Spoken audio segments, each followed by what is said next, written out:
Maka kita bersyukur kepada Allah Subhanahu wa taala di pagi hari ini kita masih diizinkan untuk melaksanakan kewajiban-kewajiban kita sebagai hambanya. Kemudian kita juga dimudahkan untuk duduk di majelis ilmu yang kita harapkan dengan majelis ilmu ini Allah mudahkan jalan kita menuju surganya.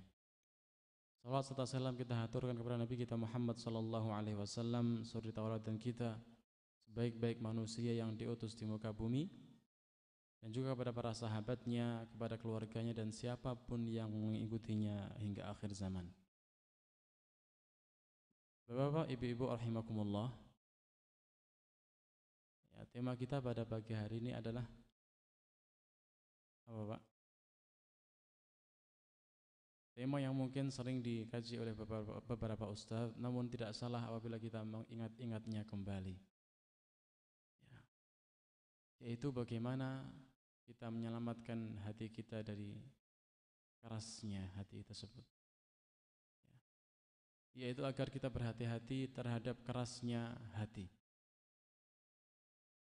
Ya, hati yang mungkin ya kalau dibedah ya tidak akan sekeras batu.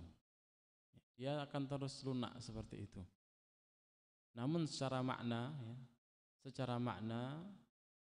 dia bisa keras dan kadang dia bisa lunak. Namun apabila hati itu tidak dirawat, ya, maka dia akan keras dengan berjalannya waktu, dengan berjalannya usia kita. Maka kita harus berhati-hati. Sehingga para sahabat ya dahulu, ini berkaitan dengan ayat yang akan kita baca, mereka juga merasakan hal yang sama. Ya. Tidak selamanya hati mereka khusyuk, tidak selamanya hati mereka itu mudah, ya, mudah untuk mentadabburi kalam Allah. Ya, tidak selamanya mereka itu mudah menangis ketika mendengarkan peringatan-peringatan dari Allah Subhanahu wa taala. Sehingga kurang lebih pada saat masa kenabian Nabi kita Muhammad sallallahu alaihi wasallam pada usia yang 13 tahun, ya, waktu itu di Mekah, Allah turunkan sebuah ayat yang dari ayat itu Allah ingin mengingatkan para sahabat waktu itu, terutama orang-orang muhajirin, terutama orang-orang sahabat Nabi yang berasal dari Mekah. Allah turunkan sebuah ayat yang gunanya untuk mengingatkan mereka agar mereka khusyuk, agar mereka kembali membersihkan hati-hati mereka. Padahal mereka adalah para sahabat Nabi yang dekat sekali dengan Nabi sallallahu alaihi wasallam. Bahkan kalau ingin bertemu setiap hari mereka bisa. Ya. Namun begitulah hati. Ya, siapapun itu orang yang beriman, ya, perlu untuk selalu diingatkan tentang kekhusyuan hatinya. Allah menurunkan sebuah ayat, ya, kepada para sahabat, kepada Nabi sallallahu alaihi wasallam dan juga para sahabatnya waktu itu. Allah menurunkan sebuah ayat dalam surat Al-Hasyr ayat 16. Alam ya'ni lil ladzina amanu an takhsha'a qulubuhum li dzikrillahi wa ma nazala minal haqq wa la yakunu kal ladzina utul kitaba min qablu fatala 'alaihimul amadu faqasat qulubuhum wa katsirum minhum fasiqun. Allah katakan, Allah ingatkan kepada para sahabat, dan tentunya ini adalah peringatan buat kita juga. Alam ya'ni lil ladzina amanu an takhsha'a qulubuhum li dzikrillah. Belumkah datang waktunya bagi orang-orang yang beriman untuk secara khusyuk, untuk bisa khusyuk ketika mereka mengingat Allah. Ya, belumlah datang waktunya orang-orang yang beriman ini khusyuk ketika mengingat nama-nama Allah, ketika disebut Allah Subhanahu wa taala, ketika dibacakan Al-Qur'an. Wa ma nazala minal haq, dan belumkah mereka mematuhi kebenaran-kebenaran yang diwahyukan kepada Nabi kita Muhammad sallallahu alaihi wasallam. Wala yakunu kalladzina utul kitaba min qablikum, dan janganlah sampai mereka itu seperti ahli kitab sebelum kita, itu orang-orang Yahudi dan Nasara, yang mana mereka itu telah diberikan kepada mereka kitab, diturunkan kepada mereka Taurat dan Injil, namun fadala alaihimul amadu faqasat qulubuhum.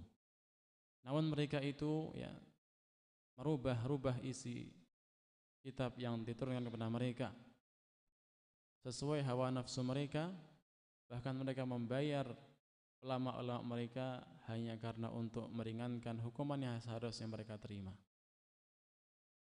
Ya, kebiasaan orang Yahudi dahulu ketika mereka melakukan sebuah kesalahan, sebuah jinayah, ya, sebuah dosa yang besar dan harus ada balasannya, ada hukumannya di dunia, maka mereka membayar ulama-ulama mereka untuk merubah isi kitab mereka sehingga mereka tidak dihukum dengan hukuman yang seharusnya. Dan mereka mengganti-ganti, dengan itulah mereka merubah-rubah ayat-ayat Allah, ya, mengganti yang seharusnya, dan mereka tidak menjalankan isi kitab yang turun kepada mereka dengan semestinya. Fatala alaihimul amadu faqasat qulubuhum, sehingga dengan berjalannya waktu hati mereka menjadi keras. Yaitu ketika apa? Ketika mereka tidak lagi tunduk kepada syariat Allah Subhanahu wa taala. Wa katsirum minhum fasiqun, dan tentunya sebab itulah banyak di antara mereka menjadi orang-orang yang fasik, yaitu orang-orang yang menyelisih dari ketaatan kepada Allah Subhanahu wa taala. Ayat ini menjadi pengingat bagi para sahabat waktu itu, di mana dengan berjalannya waktu, ya, dengan banyaknya ayat yang diturunkan kepada mereka, ya, mereka tidak mudah untuk khusyuk. Dalam sebuah riwayat, ya, ketika diturunkan suatu ayat, maka mereka minta diturunkan ayat yang lainnya. Ketika diturunkan ayat yang lainnya, mereka minta diturunkan ayat yang lainnya. Ya wahai Nabi, apakah ada ayat yang lainnya? Seakan ayat yang turun kepada mereka waktu itu bukan hal yang istimewa, bukan hal yang besar. Tidak puas dengan ayat yang sudah turun pada saat itu, sehingga turunlah ayat ini mengingatkan kepada mereka agar apapun yang turun dari Allah Subhanahu wa taala seharusnya dapat melunakkan hati-hati mereka. Apapun yang Allah turunkan, apapun yang telah kita dengar dari Allah dan Rasul-Nya, seharusnya dapat melunakkan hati-hati kita. Seharusnya hati kita bisa khusyuk dalam mendengarkannya, dalam mentadabburinya, sehingga kita mudah untuk mengamalkannya dengan penuh lapang dada. Itulah hati jemaah kaum muslimin rahimakumullah, perlu untuk selalu diingatkan tentang kerasnya atau tentang tabiat hati yang berbolak-balik, tabiat hati yang apabila ditinggalkan begitu saja maka dia akan mengeras. Ya, kerasnya hati bukan hanya karena kemaksiatan kadang-kadang. Tentu kemaksiatan dapat mengeraskan hati, namun di sana banyak hal, ya, yang membuat hati kita ini kadang-kadang keras tanpa kita kerasa. Kita bisa mendeteksi hati kita kapan itu keras, kapan itu tidak ketika apa Pak? Coba ketika kita membaca Al-Quran, ketika kita salat, bisa nggak kita khusyuk? Bisa nggak kita fokus konsentrasi dalam melakukan ibadah tersebut? Atau kadang hanya lewat saja? Seharusnya kita bisa mengkontrol, bisa mengetahui hal tersebut. Maka ya, ayat tadi harusnya membuat kita selalu mengkontrol hati kita, selalu melihat apakah kita sedang khusyuk atau tidak. Apakah kita sudah mampu untuk meneteskan air mata ketika kita mendengarkan ayat-ayat Allah? Apakah kita merasa nyaman dengan zikir kepada Allah Subhanahu wa taala? Kadang hati ini ya walaupun zikir istighfar 100 kali pun kadang-kadang biasa aja.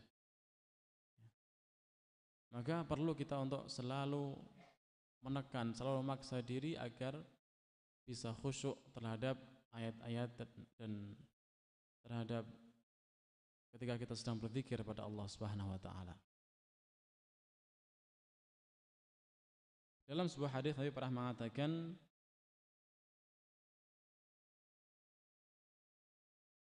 atau dalam sebuah ayat Allah pernah menyampaikan fawailul lil qasiyati qulubuhum min dzikrillah ulaika fi dhalalim mubin. Celakalah bagi orang-orang yang hatinya keras dari zikrullah, dari mengingat Allah. Bisa karena mereka itu lupa untuk zikir pada Allah, jarang mengingat Allah, ya. Atau kalaupun mereka berzikir dengan lisan mereka, hati mereka tidak hadir. Ya, sering banyak kita berzikir, Masya Allah, tapi hatinya nggak tahu kemana. Kita salat, membaca doa, berbagai macam doa, membaca ayat Quran, tapi hatinya entah kemana. Maka mereka itu orang-orang yang tidak khusyuk, mereka itu orang-orang yang keras hatinya, ulaika fi dhalalim mubin. Mereka sedang berada dalam kesesatan yang nyata. Dalam sebuah hadis Nabi pernah mengatakan, beliau menyebutkan tentang salah satu penyebab kerasnya hati. La tukthirul kalama bi ghairi dzikrillah fa inna kathratal kalami bi ghairi dzikrillah qaswatun lil qalbi wa inna ab'adan nasi minallahi al-qalbul qasi. Dalam riwayat Tirmidzi Nabi mengatakan la tukthirul kalama bi ghairi dzikrillah. Jangan kalian itu banyak ngomong, banyak bicara yang tidak disebut Allah di sana. Banyak ngomong kemana-mana namun ya tidak disebut nama Allah di situ, tanpa ada zikir di sana, tanpa ada mengingat Allah di dalamnya. Fa inna kathratal kalami bi ghairi dzikrillahi qaswatun lil qalbi. Karena sesungguhnya memperbanyak bicara, banyak ngobrol yang tidak disebut nama Allah di sana, yang tidak disebut Allah di sana, itu adalah qaswatun lil qalbi, dapat membuat hati kita keras. Sehingga akibatnya apa? Fa inna ab'adan nasi minallahi al-qalbul qasi. Sesungguhnya orang yang paling jauh, ya, orang yang paling jauh dari Allah Subhanahu wa taala adalah orang yang hatinya keras. Walaupun mungkin kita duduknya di masjid, walaupun mungkin kita sering ikut kajian, ya. Namun kalau hati kita tidak hadir, ya sama saja. Sehingga perlu kita paksa untuk konsentrasi, ya, ketika zikir, ketika salat, ya. Perlu kita untuk maksa diri untuk khusyuk dalam ibadah-ibadah kita.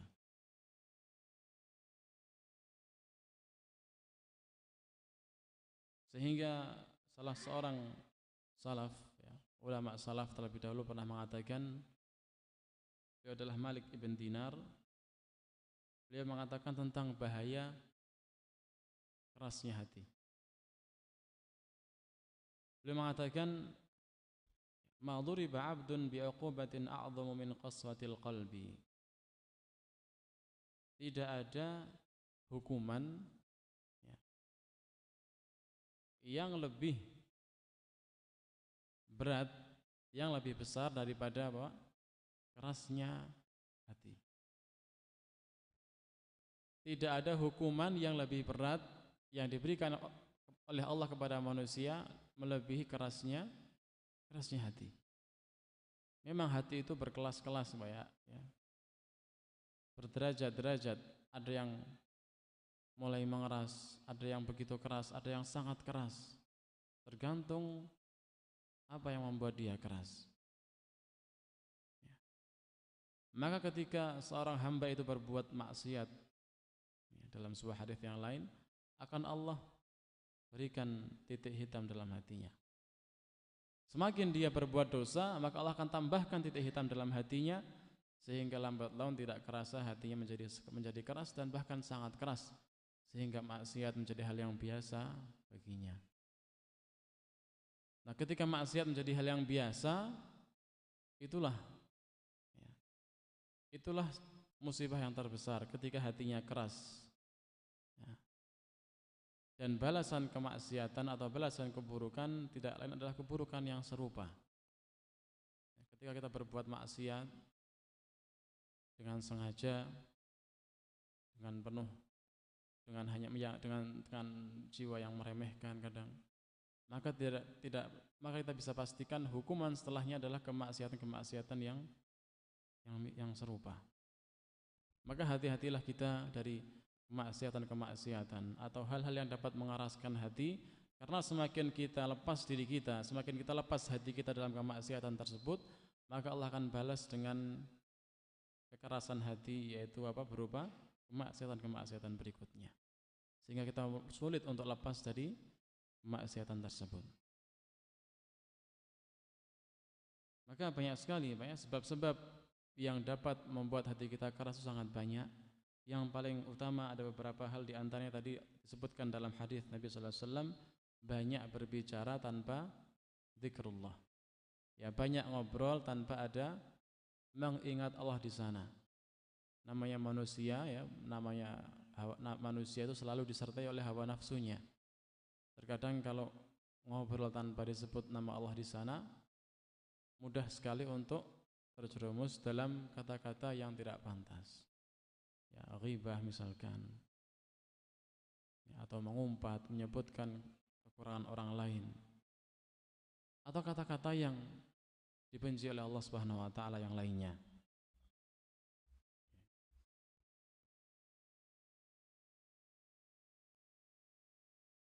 Kemudian di antara sebab yang sering mungkin kita lakukan, ya, sering berlalu di hari-hari kita adalah banyak tertawa.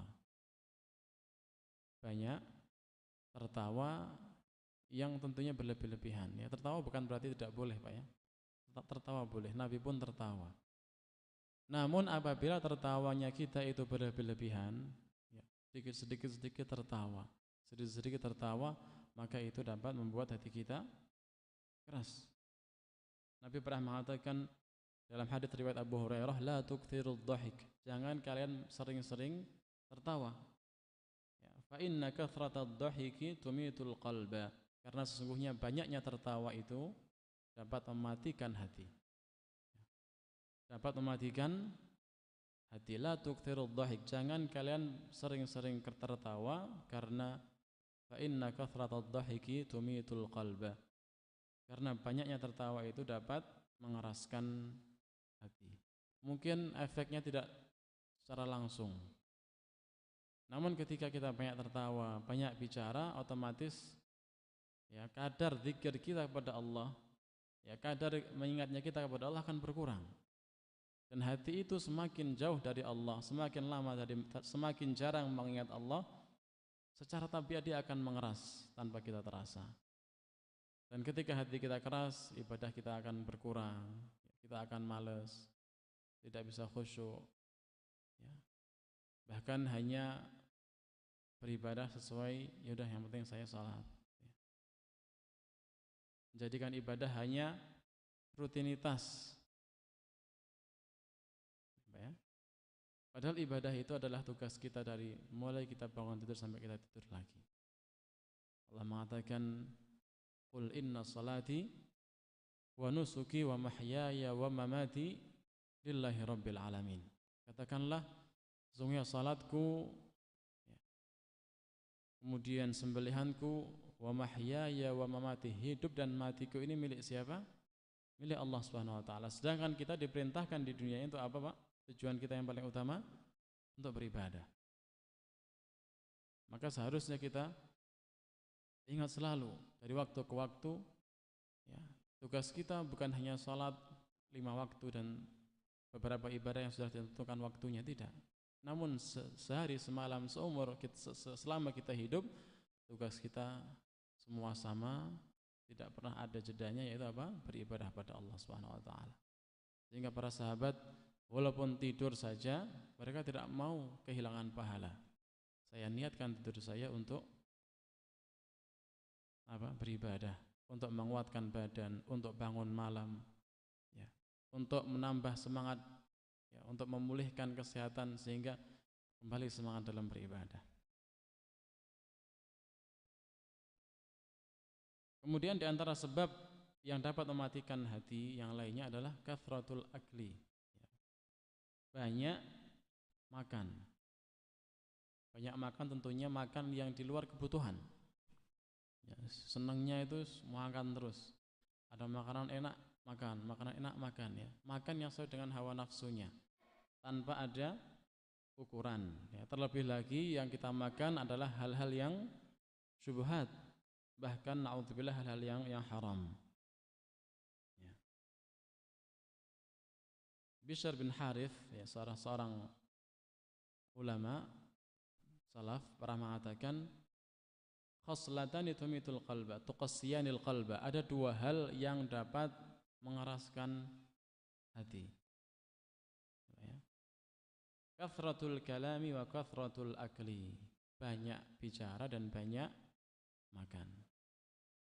Sehingga kalau kita lihat para ulama terlebih dahulu para salaf dahulu, ya, mereka itu, ya, seperti yang dikatakan Imam Ahmad, bahwasanya diri kita itu lebih butuh terhadap ilmu daripada makan dan minum. Dan nyatanya seperti itu, para ulama itu mereka sangat sedikit makannya, hanya seperlunya. Ya, kalau kita makan itu komplit, Pak, ya. Ada buahnya, ada sayurnya, ada nasi, satu meja penuh dengan makanan.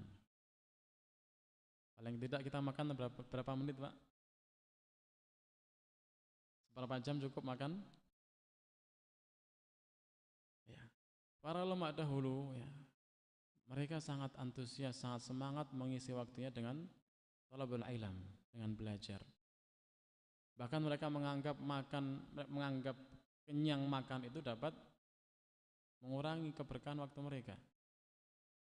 Kalau orang kata Imam Syafi'i, ya, Imam Syafi'i pernah menasihatkan jangan banyak makan, karena kalau banyak makan minum otomatis apa?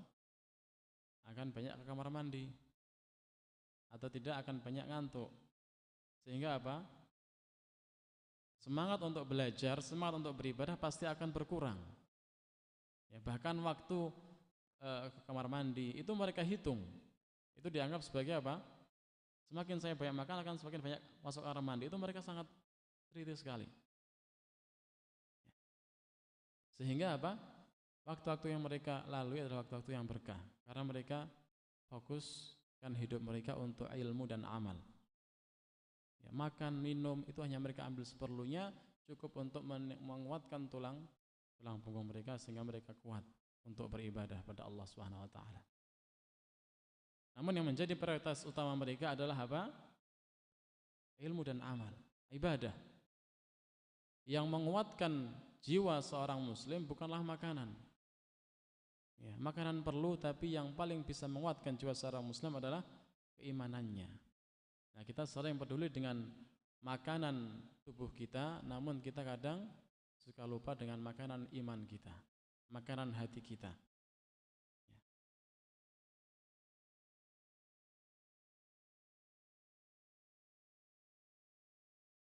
Ya. Dan di antara sebab terbesar yang dapat membuat hati kita keras adalah apa, Pak? Kathratudz dzunub, banyak dosa. Sehingga Nabi kita Muhammad SAW dalam sehari semalam tidak kurang beliau beristighfar sebanyak 70 bahkan 100 kali. Ya, istighfarnya bukan sekedar dengan lisan, Pak, ya, tentunya dengan hati.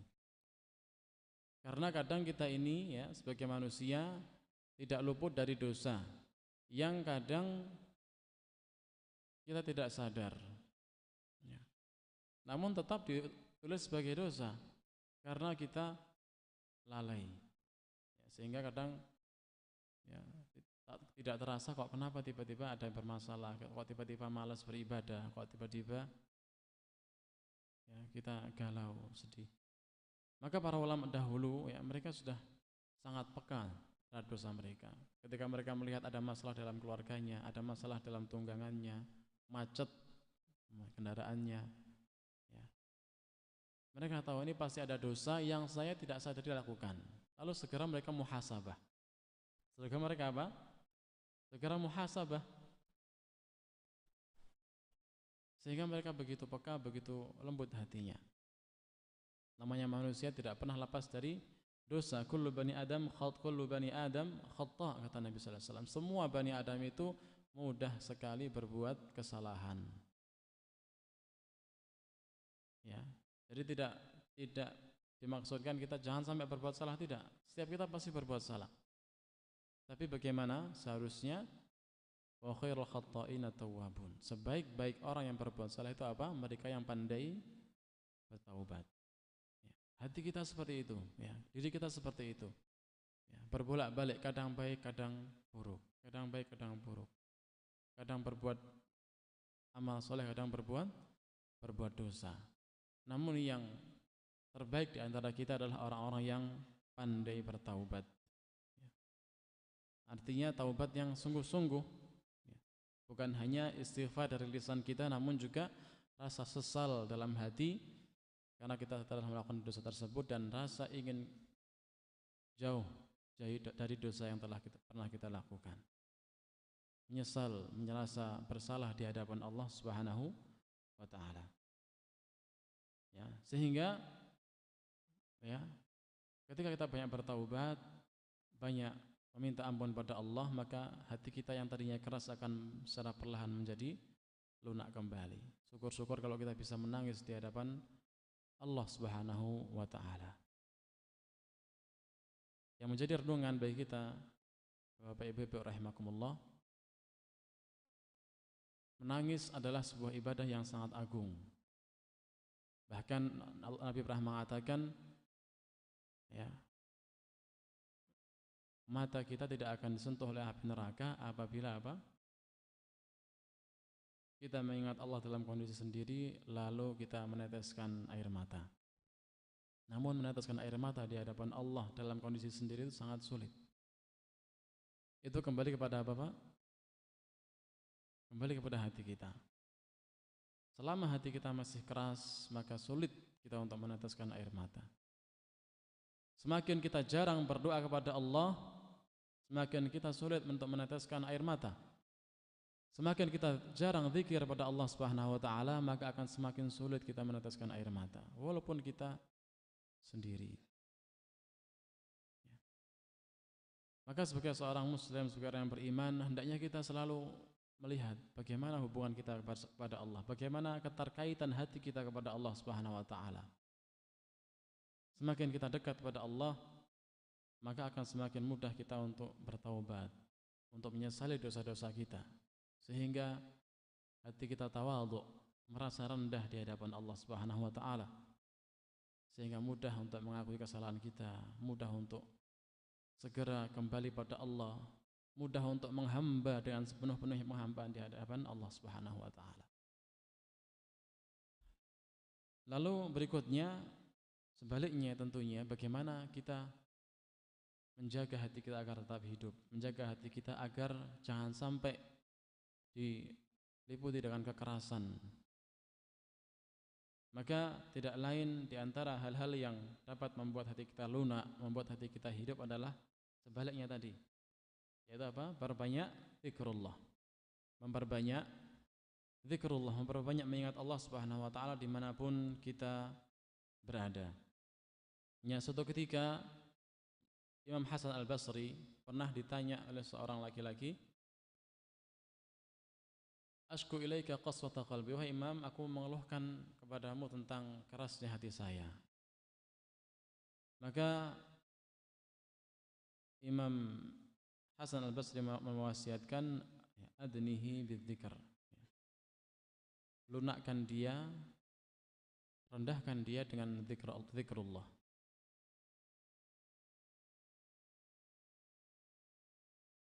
Apa kata Imam Hasan Al-Basri? Ketika orang yang sedang mengeluhkan tentang kerasnya hatinya, kata beliau apa? Lunakkan dia dengan zikrullah. Semakin kita banyak berzikir kepada Allah, maka hati kita akan semakin lunak. Dan ketika hati itu lunak, maka akan terhindar dari kerasnya hati tersebut. Namun Bapak Ibu sekalian, ya, untuk berzikir dengan khusyuk, ya, berzikir dengan penuh hikmat, penuh mengingat, menyadari apa yang sedang kita ucapkan, itu tidak mudah. Perlu apa? Perlu benar-benar kita membersihkan diri dari dosa-dosa. Perlu kita benar-benar bertaubat kepada Allah Subhanahu wa taala, sehingga zikir kita benar-benar kita rasakan dalam hati, ya.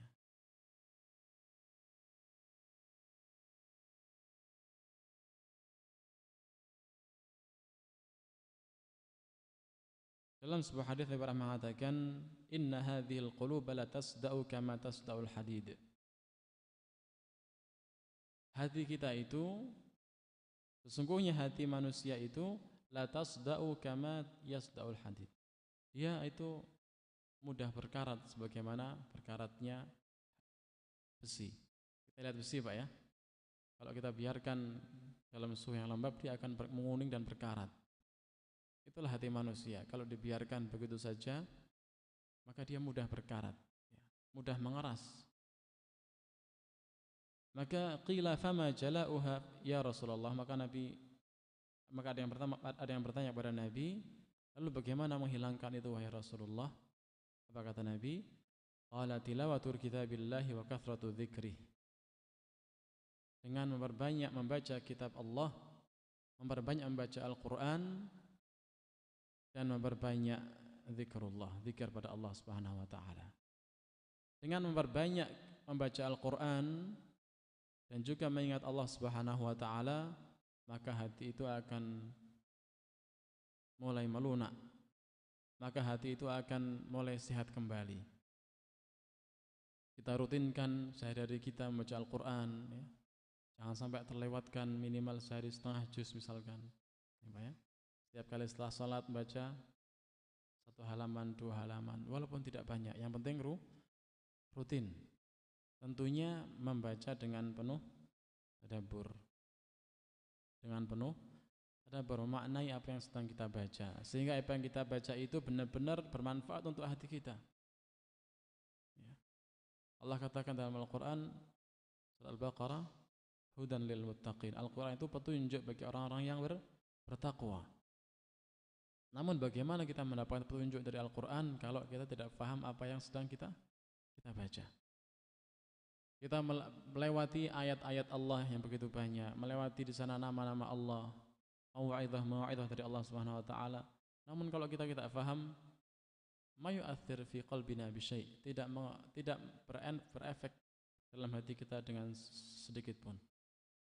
Maka ya, kita harus rutinkan hari-hari kita untuk membaca Al-Quran dengan tadabbur. Khususkan untuk ada waktu kalau bisa untuk tilawah, membaca saja. Ada waktu untuk tadabbur, beberapa ayat, beberapa halaman kita baca.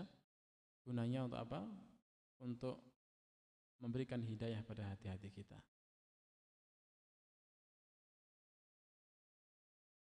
Dan membaca Al-Quran ya, adalah sebaik-baik zikrullah.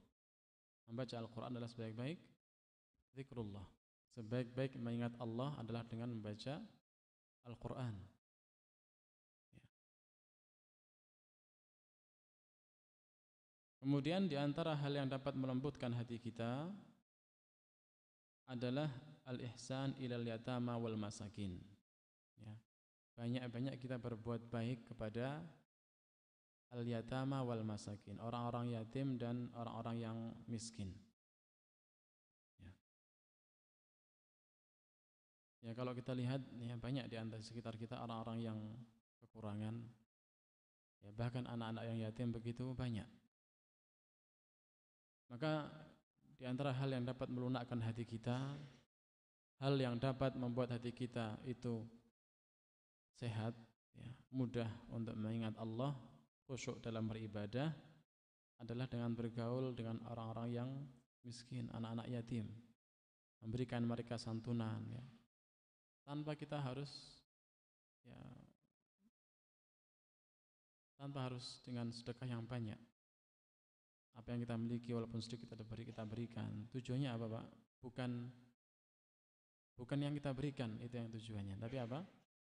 Tujuannya agar kita merasakan bagaimana susahnya orang-orang seperti mereka. Kalau kita melihat orang yang di bawah kita, melihat orang-orang yang lebih susah daripada kita, maka akan tumbuh dalam hati kita rasa syukur pada Allah Subhanahu wa taala. Alhamdulillah aku masih diberikan kelebihan. Dengan melihat orang-orang yang di bawah kita, orang-orang yang lebih sulit daripada kita, ya, kita akan menjadi hamba yang lebih bersyukur. Hamba yang lebih mensyukuri dengan nikmat Allah apapun itu. Sehingga dalam sebuah hadis Nabi memerintahkan kita untuk ya, unzuru ila man, ya, lihatlah kepada orang yang di bawah kalian dan jangan melihat orang yang di atas kalian dalam sisi dunia. Karena itu ya dapat memudahkan kita untuk apa? Bersyukur pada Allah Subhanahu wa taala sehingga hati kita kembali sehat, kembali lunak di hadapan Allah Subhanahu wa taala. Suatu ketika Nabi pernah ditanya ya oleh seorang laki-laki tentang kerasnya hatinya juga. Maka Nabi mengatakan, in ahbabta an yalina qalbuka famsah ra'sal yatim wa at'imil masakin. In ahbabta an yalina qalbuka, kalau engkau ingin hatimu itu lembut ya, kalau engkau ingin hatimu itu lunak kembali ya, famsah ra'sal yatim wa at'imil masakin, maka famsah ra'sal yatim, maka usaplah kepala anak-anak yatim itu. Artinya santunilah anak-anak yatim itu, kasihanilah anak-anak yatim itu, dekati mereka ya, hibur mereka ya, berikan mereka kebahagiaan walaupun dengan pemberian yang ringan ya. Terlebih lagi kalau kita bisa mengkafil ya, anak-anak yatim, tentu sangat besar pahalanya. Nabi mengatakan, ana wa kafilul yatim kahataini, aku dan orang-orang yang mengkafil anak yatim menjamin kehidupan anak yatim kahataini, seperti ya Nabi mengatakan dua jari antara jari telunjuk dan jari tengah yang berdekatan. Artinya orang yang menyantuni anak yatim sangat dekat dengan Nabi sallallahu alaihi wasallam nanti di surga. Ya, famsah ra'sal yatim wa at'imil masakin, dan juga berilah makan untuk orang-orang yang miskin. Maka niscaya dengan kedua hal tadi kita akan menjadi lunak hati kita, menjadi lembut ya, menjadi mudah untuk kembali beribadah dengan khusyuk pada Allah Subhanahu wa taala. Kemudian di antara hal lain yang dapat menghidupkan hati kita, menghindarkan hati kita dari kerasnya hati tersebut adalah kathratu dzikril maut ya, banyak-banyak mengingat kematian. Dengan banyaknya kita mengingat kematian, maka hati kita akan lebih siap ya. Hati kita akan lebih mawas ya, lebih mudah untuk mengontrol diri kita. Dengan banyak-banyak mengingat kematian, hati kita akan semakin baik.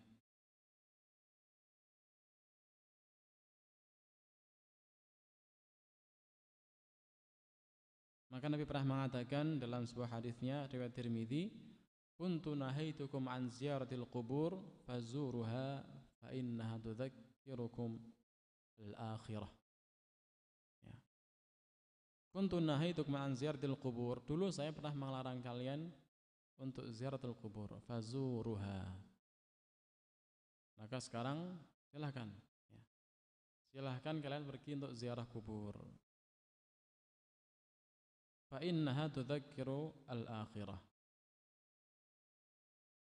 karena sesungguhnya ziarah kubur itu mengingatkan kalian kepada akhirat, mengingatkan kalian kepada kematian yang akan menghinggapi kita tanpa kita tahu waktunya. Tentunya ini bagi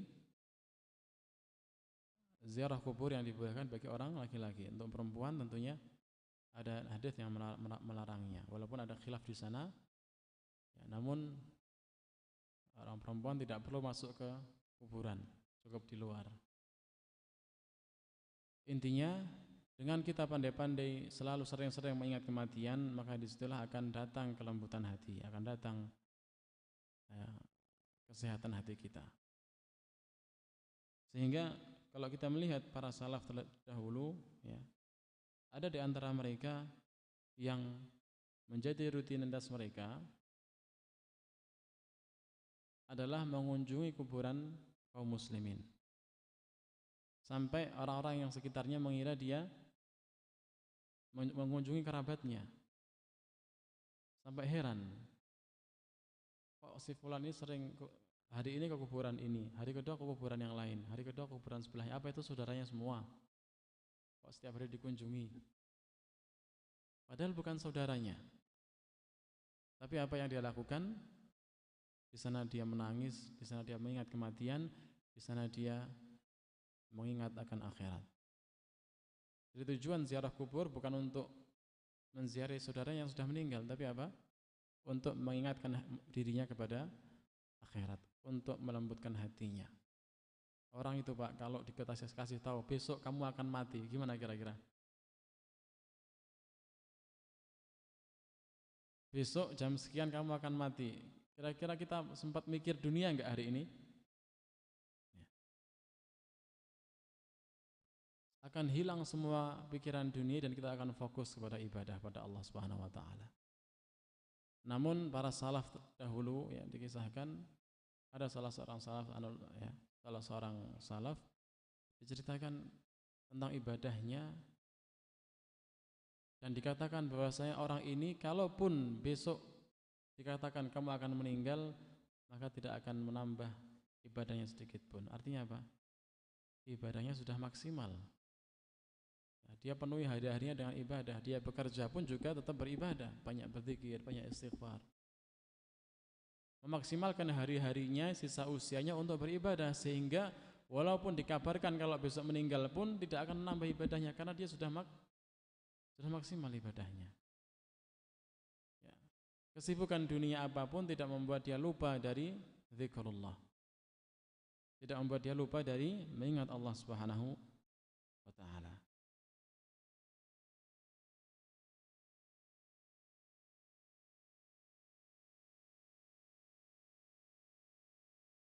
Kemudian di antara hal-hal yang dapat membuat hati kita lembut, membuat hati kita sehat, ya, adalah dengan melihat hukuman-hukuman orang-orang terdahulu, dengan melihat diyarul halikin, melihat rumah-rumah orang yang diazab. Ya. Kalau ada daerah yang ceritanya dulu ada daerah yang dibalik, yang dipindahkan bukitnya, kemudian dijatuhkan kepada kampung yang banyak maksiat di sana. Kalau kita bisa lewat tempat itu maka kita lewat. Untuk apa? Untuk itti'adz, untuk mengambil pelajaran. Makanya banyak dalam Al-Quran Allah mengatakan fasiru fil ardi, jalanlah di muka bumi, ya, untuk lihatlah bagaimana, ya, bagaimana akibat orang-orang yang durhaka kepada Allah Subhanahu wa taala. Ya. Kita diperintahkan untuk banyak melihat akibat orang-orang yang durhaka kepada Allah Subhanahu wa taala. Bagaimana kaumnya para nabi yang durhaka. Kita lihat bagaimana hukuman mereka, kita baca Al-Quran, kita lihat bagaimana cerita mereka. Ya Allah binasakan gara-gara kedurhakaan mereka. Niscaya kita akan mendapatkan kelembutan hati dan mendapatkan pelajaran dari apa yang kita lihat, apa yang kita baca tentang kisah mereka. Dan di sana ada sebuah amalan, ya, yang dapat membuat kita lembut, terutama kaitannya dengan hubungan sama manusia. Sering kita ada masalah, sering kita ada ketersinggungan, ada masalah, maka satu hal yang dapat melembutkan hati kita, melunakkan hati kita, kadang kita disakiti, ya, kadang kita ada masalah dan seterusnya dengan saudara kita, maka hal yang paling baik untuk kita lakukan sebagai seorang muslim adalah memaafkan. Kalau kita yang dizalimi, maka kita memaafkan. Kalau kita yang menzalimi, ya segera kita minta maaf. Karena menzalimi orang lain tentu adalah sebuah dosa. Menzalimi orang lain adalah sebuah dosa besar Yang kalau kita tidak meminta untuk dihalalkan, ya dosa itu akan terus melekat pada diri kita. Dan kaitannya dengan kezaliman orang lain pada diri kita, Allah Subhanahu wa taala pernah menurunkan sebuah ayat sebagai sindiran terhadap Abu Bakar As-Siddiq. Ya. Ketika putrinya sekaligus istri Nabi sallallahu alaihi wasallam Aisyah radhiyallahu anha itu sudah berbuat zina, salah satu dari kerabat Abu Bakar ada yang ikut menuduh Aisyah radhiyallahu anha berbuat zina juga. Padahal orang ini adalah orang yang miskin, kerabat Abu Bakar yang miskin yang selalu Abu Bakar berikan nafkah kepada dia. Namun dia ikut menuduh Aisyah, putrinya Abu Bakar sendiri, ikut menuduh beliau berbuat zina, berbuat fahisyah. Na'udzubillah min dzalik. Maka Abu Bakar karena marah, ya, dia menstop makanan untuk orang tadi, namanya Mistah. Ya. Namanya Mistah. Ya, Abu Bakar menyetop stok makanan untuk beliau ini. Maka apa yang Allah turunkan untuk Abu Bakar, ya, dalam surat Munafiqun kalau nggak salah, ya, Allah Ta'ala katakan fa'fu anhum wasfah, ya. Maka maafkanlah dan wasfah. Tidak perlu kau memberikan balasan secara duniawi. Fa'fu artinya maafkanlah dari hatimu, wasfah dan tidak perlu kau hukum. Tidak perlu balas dendam, ya, bukan balas dendam, ya, tidak perlu diberikan hukuman secara materi, di stop makanannya, tidak perlu. Ya. Ala tuhibbuna ay yaghfirallahu lakum, tidaklah engkau ingin Allah mengampuni kalian? Lihat jemaah sekalian, bagaimana Abu Bakar As-Siddiq yang dikabarkan oleh Nabi sallallahu alaihi wasallam akan masuki surga dari pintu manapun yang beliau kehendaki. Pintu surga ada 8. Abu Bakar diberikan pilihan untuk bisa masuk dalam semua pintu tersebut. Karena saking Abu Bakar itu bersegeranya dalam kebaikan. Ya, karena Allah sayang dengan Abu Bakar, karena Allah ingin menyempurnakan ibadah Abu Bakar, ya, dalam hal muamalah ketika Abu Bakar dizalimi, Allah sindir dia agar apa? Mau memaafkan dan tidak perlu memberikan balasan. Ini berkaitan dengan masalah pribadi, masalah keluarga, hubungan sesama. Maka ketika kita ada kebencian kepada seseorang, ada masalah dengan seseorang, kita belum ridha pada seseorang, maka maafkan, sudah. Fa'fu anhum wasfah. Maafkan dari hati kita, kemudian wasfah, udah, biarlah berlalu. Tidak perlu kita memberikan balasan. Ala tuhibbuna ay yaghfirallahu lakum, kata Allah. Tidaklah engkau ingin Allah mengampuni kalian? Ya. Balasannya apa, Pak, kalau kita maafkan orang lain? Allah yang mengampuni kita. Dan Allah katakan bukan mengampuni beberapa dosa, tapi apa? Umum, yaghfirallahu lakum. Artinya apa, Pak? Tidak ada bilangan tertentu Allah mau mengampuni berapa dosa kita. Mutlak. Artinya ampunan yang Allah berikan kepada kita yang pandai maafkan orang lain, itu adalah ampunan yang besar. Ya. Bisa jadi dosa kita semua diampuni oleh Allah sebab apa? Sebab kita memaafkan orang lain. Ya, sehingga dalam Al-Quran Allah katakan tentang sifat orang yang beriman, wal kadhiminal ghaidha wal afina anin nas. Ciri-ciri orang yang beriman adalah wal kadhiminal ghaidha wal afina anin nas. Orang-orang yang kadhiminal ghaidh, orang-orang yang pandai menahan marahnya. Wal afina anin nas, dan orang-orang yang pandai memaafkan orang lain. Ya. Dengan itulah, ya, dia menjadi hamba-hamba yang lunak hatinya, hamba yang mudah bersyukur, hamba-hamba yang tidak mudah marah, yang lapang hatinya, bahkan dia mendapatkan ampunan dari Allah Subhanahu wa taala. Ya, demikian yang bisa saya sampaikan. Ya, kembali mengingatkan bahwasanya hati ini adalah makhluk yang ajaib, Pak, ya. anggota organ badan, organ yang sangat kecil, namun efeknya pada diri kita sangat besar. Dalam sebuah hadis Nabi mengatakan, "Idza saluhat, saluhal jasadu kulluh." Kalau hati ini baik, maka semua anggota badan kita akan baik. Ibadah kita akan baik, semangat kita akan baik, akan optimal. Namun kalau hati itu sakit, hati itu keras, idza fasadat fasadil jasadu kulluh. Semua badan akan sakit.